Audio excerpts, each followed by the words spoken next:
세조하면 빼놓을 수 없는 사건이 있죠. 바로 계유정난인데요. 이 계유정난에 대해서도 좀 자세하게 설명을 해주시죠. 임금이 워낙 어리다 보니까 이제 누가 주도권을 쥐느냐 가지고 대립을 계속 해왔지 않습니까? 그쵸, 네. 그래서 그 당시 한양에서는 뭐 각자의 이제 후양대군이나 안평대군 등이 이제 사병을 모으고 있고 네. 언제 한번 사단이 터질 것이다 이렇게 좀 소문이 많이 돌았다 그럽니다. 네. 거기서 결국은 뭐 후양대군이 선수를 친 거죠. 그래서 그날 이제 거사를 하기로 하고 네. 이제 병사들을 다 이제 사병을 모았는데 네. 오지를 않아가지고 그래서 처음에는 이제 상당히 긴장을 했다고 그럽니다. 그래서 네. 후양대군이 좀 성격이 불같으니까 네. 혼자서 가서 싸우겠다고 이제 막 나가려는 거를 가서 잡아오고 그래서 이제 결국 한 명하고 소수 정도만이 이렇게 동행을 해서 네. 수양대군은 한 종자 2명 정도만 거느리고 네. 김종서의 집에 직접 찾아가서 네. 그를 유인해내서 적살하고 네. 실제로는 그때 숨이 안 끊어져서 이제 한 이틀쯤 뒤에 이제 찾아내서 다시 죽입니다만 네. 어쨌든 그렇게 하고 근데 사실은 조금 의문이 되는 게 네. 이게 뭐 아시겠지만은 역사가 어떻게 보면 또 승자의 기록이다 그런 면도 있어서 그쵸, 네. 김종서가 네. 계속 수양대군을 경계해 왔는데 왜 아무리 좀 병력이 없이 그냥 두세 명이서 왔다고 하지만은 네. 깊숙이까지 들어오게 해서 네. 이렇게 처치하고 나가는 걸 그대로 놔뒀느냐 그런 면에서 좀 의문스러운 점도 많이 있거든요. 네. 실제로는 그렇게 이제 아주 간단하게 극적으로 이루어진 게 아니라 좀 네. 시가전 같은 것도 혹시 있지 않았을까 네. 좀 그런 추측입니다만 그렇죠. 많은 의문이 남지만 또 예. 저희는 기록에 의존할 수밖에 없으니까요. 예. 사실 이 공주의 남자라는 드라마에서는 이 두 라이벌의 2세들의 사랑을 주로 다룬 드라마였어요. 시청자들은 이 이세령과 김승유 둘의 사랑을 보면서 유령 커플이라는 이름도 지어주면서 굉장히 조마조마하게 지켜봤거든요. 이 이야기가 사실은 조선시대의 야사에서부터 시작됐다면서요. 야사에서부터 시작됐으면 이게 진실이라고 볼 수도 있을까요? 그게 참 헛갈리는 부분이거든요. 좀 얘기를 해주시죠. 네, 그 이야기는 이제 금계필담이라고 해서 조선 네. 말기도 뭐 1860몇 년도니까 아직 네. 거의 끝입니다. 조선시대에서도. 그러니까 굉장히 많은 시간이 지난 다음에 네. 이제 금계필담이라는 야사집에 나오는 이야기인데 거기 보면은 후양대군에게 외동딸이 있었는데 네.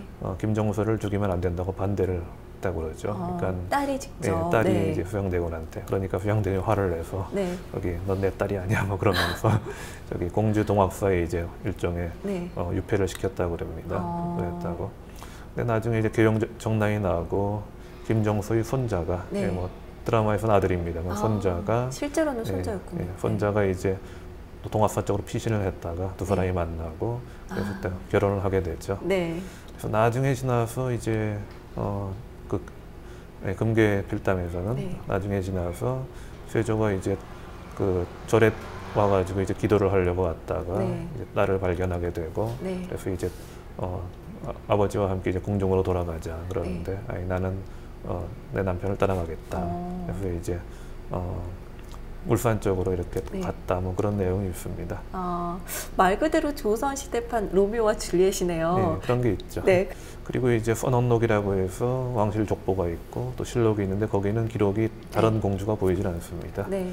그래서 뭐 버린 딸이었기 때문에 기록을 네. 하지 않았을 것이다 네. 이런 말도 있지만 보통 그런 경우는 많지 않기 때문에 네. 약간 신빙성은 떨어지지 않을까. 네. 슬프게도 그렇게 생각할 수는 있겠죠. 네. 드라마에서는 이 수양대군이 그야말로 딸바보라고 그려졌잖아요. 예. 하지만 사실은 피해 군주라는 말이 붙을 정도로 수양대군이 조금은 악한 인물이었다라고 역사적으로는 기록이 남아 있어요. 일일이 거론하기도 힘들 정도로 많은 인물들이 죽음을 맞았는데요. 사육신은 지금도 단종에게 충절을 지킨 인물들로 남아 있습니다. 이 사육신은 왜 세조와 적이 됐을까요? 사육신이 왜 이제 후양대군과 대립했느냐?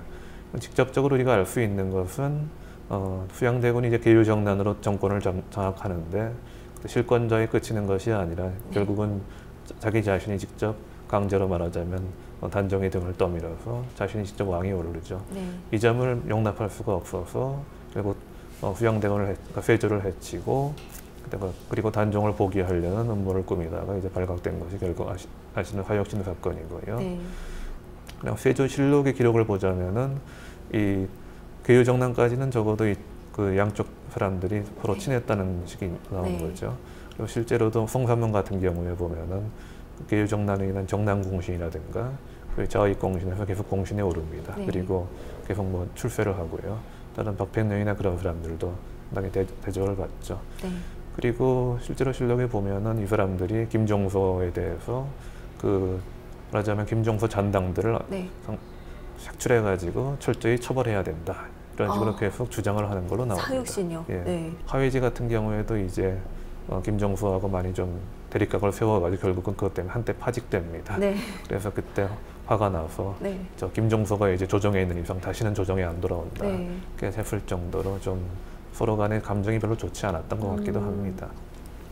그렇기 때문에 조금 다양한 논란들이 낳는 것 같아요. 그런데 또 결국에는 단종을 향한 충절을 지키겠다 해서 또 수양대군으로부터 안 좋은 결론이 났잖아요. 어떻게 된 건가요? 그래서 그 세조실록 같은 경우에는 그것이 개인적인 야심 때문이다. 그런 식으로 많이 얘기를 하죠. 그래서 성삼문 같은 경우에는 말하자면 신숙주가 라이벌이었는데 자기 자신도 뭐 수양대군한테 많이 둔영되긴 하지만 신숙주가 항상 한 단계 앞이었거든요. 그래서 그것이 계속 가슴에 맺혀가지고 결국은 이제 거사를 성하겠다. 박팽령 같은 경우에는 그 형모에 연루되는 사람들하고 좀 친인척 관계였기 때문에 그래서 언젠간 자기도 당하지 않을까 그런 두려움 때문에 또 참여했다. 뭐 그런 식으로 개인적인 어떤 이해관계와 그래서 이제 뭐 왕을 새로 세워서 자신들이 이제 김종서의 위치에 가자 뭐 이런 야심 때문에 그랬을 것이다. 이렇게 세조실록에서는 그렇게 보고 있는데 근데 그 뒤에 나온 가령 남여원의 추광집이라든가 거기서 처음 사육시라는 말이 나오는데요. 추광집이라든가 그 이후에 쓰여진 쪽에 보면은 오직 충절에 의해서 거사한 것이다. 이렇게 보고 있는 거죠.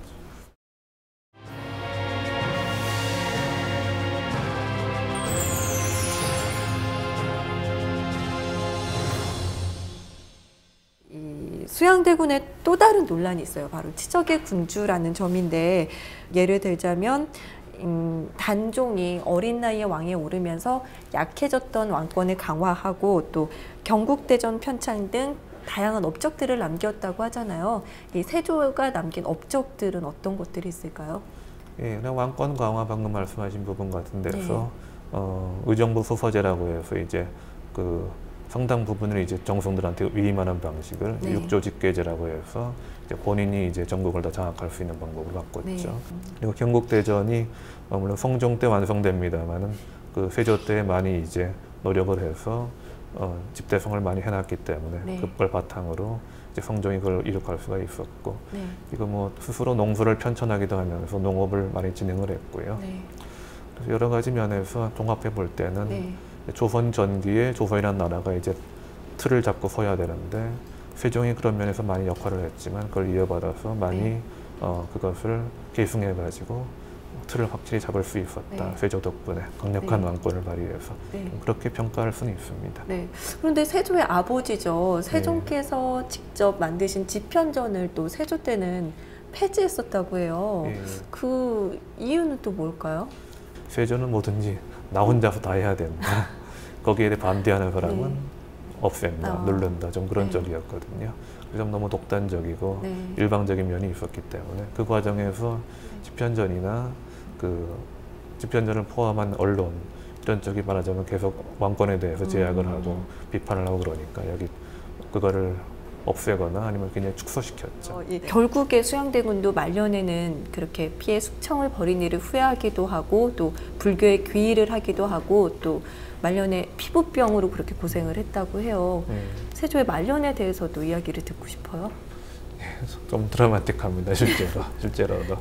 그래서 맏아들이 이제 쇠자가 됐던 의경쇠자를 상당히 총애하고 아끼고 그랬었는데 이 사람이 또 20살에 병으로 죽습니다. 그래서 굉장히 상심을 하죠. 나중에 가면 이제 둘째 아들인 나중에 예종이 되는데 그 사람도 또 병에 앓아요. 이 사람도 별로 건강하지가 못했습니다. 이 사람이 상당히 좀 갈등을 하고 내가 많이 이 손에 피를 묻혔기 때문에 자식한테 죄업이 돌아오는가 아무래도 그런 생각을 했겠죠. 그래서 말년에는 그 김종서라든가 사육신들의 친인척들을 연좌제에 의해서 많이 벌을 받고 있었는데 그 사람들 다 풀어줍니다. 무죄 방면해줍니다. 그런 식으로 하고 그 전에도 또 자식이 아파서 당장 그랬지만은 네. 그 전에도 또 좀 벌을 좀 가볍게 해라 그렇게 네. 했던 걸 보면은 어느 정도 죄책감을 더 갖고 있었던 것 같아 인간적으로. 네. 내가 너무 권력을 쥐누라고 무리한 짓을 많이 벌였다. 네. 죄책감을 어느 정도 갖고 있었던 것 같습니다. 과연 말년에만 그랬을까요? 그 세조의 원래 성격이 그렇게 네. 조금은 인간적인 면이 있었다면 단종을 그렇게 짓누르면서도 조금은 가슴 아픈 면이 있었을 것 같아요. 실록에 보면은 실제로 본인이 직접 지시한 건 하나도 없고 실제로 실록에는 단종을 죽이라고 한 얘기는 하나도 안 나옵니다. 네. 실제로는 죽었지만은 네. 단종을 폐위한다든가 네. 노상군으로 강등한다든가 이거 뭐 금성대군, 안평대군한테 사약을 내린다든가 네. 그런 걸 할 때마다 나는 차마 이걸 못하겠다고 하고 신하들이 계속해서 이걸 국가 대사를 위해서 이렇게 하셔야만 됩니다. 그러고 네. 그러면은 세조는 이제 두문불출하면서 방에 들어가서 나오질 않고 뭐 그런 장면이 나옵니다. 네. 근데 어느 정도는 이게 뭐 연출이다, 일종의 뭐 인간적인 걸 보여주기 위한 일종의 쇼다, 뭐 그렇게도 할 수가 있습니다만 네. 어느 정도는 그런 심정이 있었을지도 모르겠죠. 근데 정확히 어떻게 죽었는지는 좀 모릅니다. 뭐 네. 그 목을 졸랐다는 말도 있고 어. 사약을 내렸다는 말도 있고 뭐 여러 가지 말이 있는데 네. 어떻게 죽었다는 말은 없지만 그것은 암살된 게 맞는 것 같습니다. 그냥 루머는 아니다. 예, 네. 아무래도 그 단종이 살아있는 이상은 네. 제2의 사육진이 계속해서 나올 테니까 네. 어쩔 수가 없었겠죠. 네, 세조를 이야기하면서 계속해서 빠지지 않는 인물이 있죠. 바로 단종인데요. 이 단종에 대한, 이 단종과 관련된 화면을 보시고 계속해서 이야기 이어가겠습니다. 네, 단종이 유배되었던 곳이죠. 청룡포와 관련한 화면을 봤습니다. 이 청룡포가 현재는 관광 명소로도 또 많은 사람들이 찾고 있고 또 역사적으로도 굉장히 유서 깊은 곳이잖아요. 슬픔은 간직한 섬이라고도 하는데 이 비운의 왕이죠. 단종에 대해서도 이야기를 좀 해주세요. 예, 그러니까 뭐 상당히 어린 나이에 계속해서 뭐 2, 3년 만에 입장이 자꾸 바뀌게 되니까 솔직히 좀 적응을 못했을 겁니다. 그리고 그렇게 되니까 남긴 것도 별로 없고 그나마 또 3년 남짓하게 집권했을 때도 이제 전반기에는 이제 김종수한테 견제를 받았고 그 이후에는 이제 후양대군이 전권을 들려고 하다 보니까 본인이 뭘 어떻게 해볼 상황도 아니었고 그래서 좀 정치적으로 역사적으로 그렇게 남긴 족적이 많지가 않고 자료도 별로 없습니다. 사실 좀 어떻게 보면 역사에 배역은 주어졌는데 연습 시간도 없었고 그리고 출연 시간도 없었던 사람이라고 할까요. 네. 멋진 표현이시네요. 아무래도 이 역사 바로 세우기란 말이 계속해서 나오고 있잖아요. 역사는 바로 알아야 된다. 그렇기 때문에 이 드라마를 보면서도 허구를 역사의 진실이라고 믿어버리는 거에 대해서 조금은 조심스럽다라는 말씀을 하셨고요. 우리가 역사를 공부하고 이 역사를 올바르게 받아들이기 위해서는 어떤 자세나 마음가짐을 가지고 있어야 될지 마무리 차원에서 말씀해 주셨으면 합니다. 좀 다양한 시각을 가지고 그 속을 통해서 결국은 자신만의 시각을 만들어 나가고 그렇게 하면은 이런 사람이 말하자면 역사에 대해서 그렇게 식견이 있고 자신만을 가지고 있는 사람이면은 결국 이런 사람은 함석권 선생이 말씀하신 깨어있는 백성이 아닌가 그렇게 생각이 됩니다. 말씀하셨지 않습니까? 뭐 깨어있는 백성이라야 산다. 그러지 않고 그냥 세상에 흘러가는 대로 따라가는 백성이라면은 결국은 항상 말하자면 권력자들의 조리될 뿐이다 그렇게 말씀하셨는데 그렇게 깨어있는 백성으로 사는 길도 여러 가지가 있겠지만 그 하나가 역사에 대해서 관심을 가지고 그리고 공부를 어느 정도 해서 자신만의 역사를 보는 눈을 갖는 게 아닐까 싶습니다. 그러면은 정치인들이 또는 권력자들이 말하자면 좀 무지한 백성이라고 생각해서 우리 국민이라고 생각해서 함부로 하지 못할 것 같아요. 그렇죠. 아무래도 어제는 과거고 오늘은 현재고 또 미래는 내일은 미래다라는 말이 있잖아요. 지금이 있으려면 과거가 있어야 되고 또 더 나은 미래가 있으려면 올바른 과거를 인식해야 되지 않을까 그런 말씀을 해주신 것 같습니다. 오늘 좋은 말씀 정말 감사드립니다. 네, 감사합니다.